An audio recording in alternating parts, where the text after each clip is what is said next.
Air dynasty, Nepal की हवाई सेवा। यह सेवा नेपाल के दुर्गम और पहाड़ी क्षेत्रों में एक महत्वपूर्ण भूमिका निभाती है। एयर डायनेस्टी नेपाल की एक प्राइवेट हेलीकॉप्टर सर्विस है। यह सेवा न केवल स्थानीय निवासियों के लिए बल्कि पर्यटकों के लिए भी अत्यंत महत्वपूर्ण है।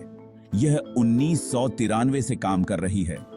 इस कंपनी ने अपने शुरुआती दिनों से ही उच्च गुणवत्ता और विश्वसनीयता के साथ सेवा प्रदान की है।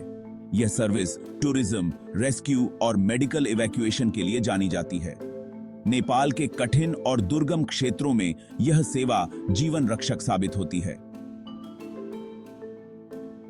एयर डायनेस्टी नेपाल के दुर्गम क्षेत्रों तक पहुंच प्रदान करती है। यह सेवा उन क्षेत्रों में भी पहुंचती है जहां सड़क मार्ग से पहुंचना असंभव है। यह कंपनी अपने सेफ्टी रिकॉर्ड के लिए जानी जाती है। एयर डायनेस्टी ने हमेशा अपने यात्रियों की सुरक्षा को प्राथमिकता दी है और इसके लिए उच्चतम मानकों का पालन किया है। हालांकि 7 अगस्त 2024 को एक दुखद घटना घटी। इस दुर्घटना ने कंपनी और उसके यात्रियों के लिए एक कठिन समय ला दिया। इस घटना ने सबको हिलाकर रख दिया। इस दुर्घटना के बाद कंपनी ने अपनी सुरक्षा प्रक्रियाओं की समीक्षा की और उन्हें और भी मजबूत बनाया। एयर डायनेस्टी की सेवाएं नेपाल के पर्यटन उद्योग के लिए भी महत्वपूर्ण हैं। पर्यटक इस सेवा का उपयोग करके नेपाल के सुंदर और अद्वितीय दृश्यों का आनंद ले सकते हैं। हिमालय की ऊंचाइयों से लेकर गहरे घाटियों तक एयर डायनेस्टी पर्यटकों को एक अविस्मरणीय अनुभव प्रदान करती है। इसके अलावा एयर डायनेस्टी आपातकालीन स्थितियों में भी महत्वपूर्ण भूमिका निभाती है। यह सेवा दुर्गम क्षेत्रों में आवश्यक आपूर्ति और चिकित्सा सहायता पहुंचाने में मदद करती है। एयर डायनेस्टी अपने पायलटों और कर्मचारियों के प्रशिक्षण पर भी विशेष ध्यान देती है। कंपनी का मानना है कि अच्छी तरह से प्रशिक्षित कर्मचारी ही उच्च गुणवत्ता की सेवा प्रदान कर सकते हैं। कंपनी का मुख्यालय काठमांडू में स्थित है, जहां से सभी संचालन का प्रबंधन किया जाता है। यहां कंपनी के विभिन्न विभागों के कर्मचारी मिलकर काम करते हैं ताकि सेवा की गुणवत्ता और सुरक्षा सुनिश्चित की जा सके। एयर डायनेस्टी अपने हेलीकॉप्टरों की नियमित रूप से देखभाल और मरम्मत करती है।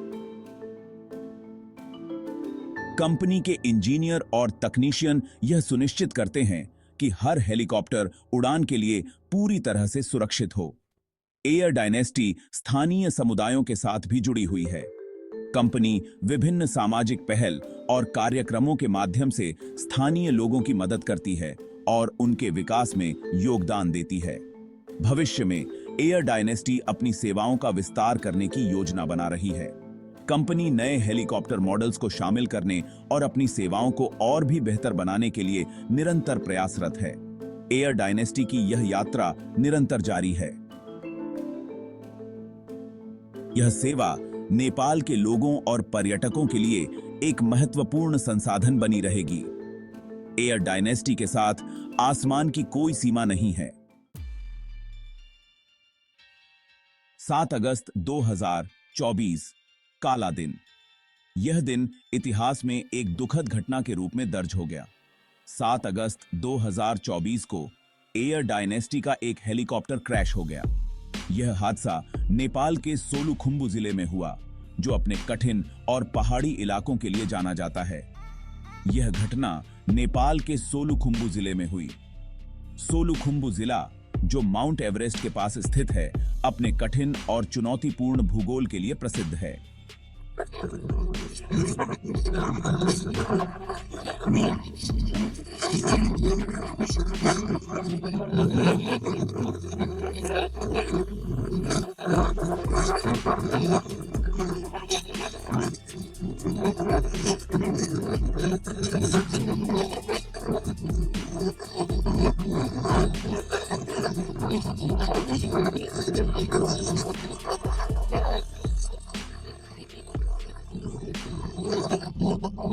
और चालक दल के सदस्यों की मौत हो गई।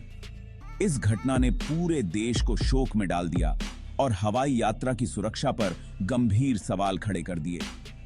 इस दुर्घटना के बाद हवाई यात्रा की सुरक्षा को और मजबूत करने के लिए कई कदम उठाए गए, लेकिन इस काले दिन की यादें हमेशा हमारे दिलों में जिंदा रहेंगी।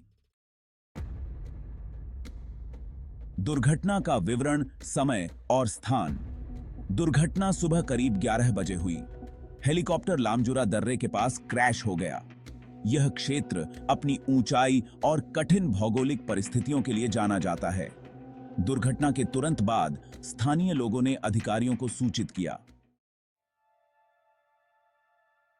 5 जिंदगियां खतरे में। हेलीकॉप्टर में कुल 5 लोग सवार थे। इनमें एक पायलट और 4 यात्री शामिल थे। Pilot captain RB. रोकेया थे, जो एक अनुभवी पायलट थे। यात्रियों में 3 टूरिस्ट और एक लोकल गाइड शामिल थे। अब की आसिबी निदाग की थी।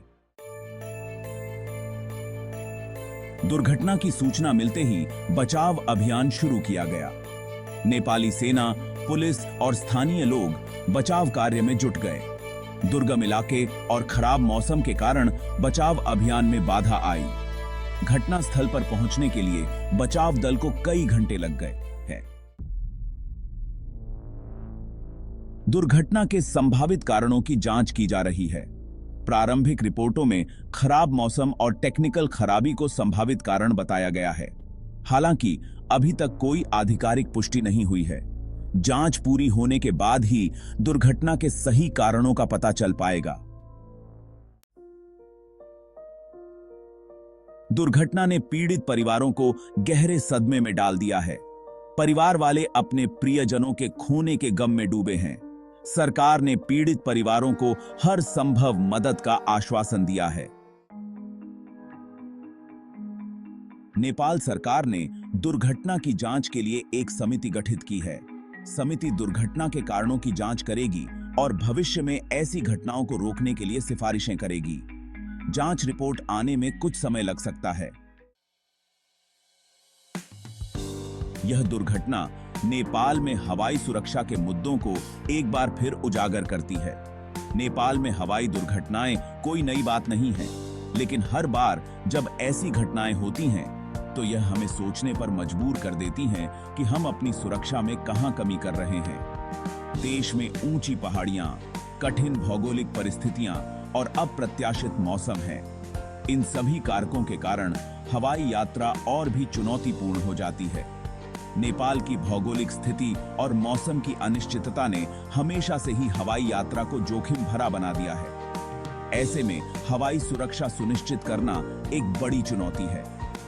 पायलटों को न केवल कठिन मौसम का सामना करना पड़ता है, बल्कि उन्हें ऊंचे पहाड़ों और संकीर्ण घाटियों के बीच भी नेविगेट करना होता है। यह सब मिलकर हवाई यात्रा को और भी जटिल बना देता है। इस दुर्घटना से हमें हवाई सुरक्षा मानकों को और मजबूत करने की आवश्यकता है। हमें यह सुनिश्चित करना होगा कि हमारे पायलट और तकनीशियन उच्चतम मानकों पर प्रशिक्षित हों। इसके अलावा हमें अपने हवाई जहाजों और हेलीकॉप्टरों की नियमित जांच और रखरखाव पर भी विशेष ध्यान देना होगा। हमें यह सुनिश्चित करना होगा कि हवाई यात्रा सुरक्षित हो। यात्रियों की सुरक्षा हमारी प्राथमिकता होनी चाहिए। इसके लिए हमें न केवल तकनीकी मानकों को सुधारना होगा, बल्कि यात्रियों को भी सुरक्षा के प्रति जागरूक करना होगा। हर उड़ान से पहले सुरक्षा ब्रीफिंग और प्री फ्लाइट चेक्स को अनिवार्य बनाना होगा।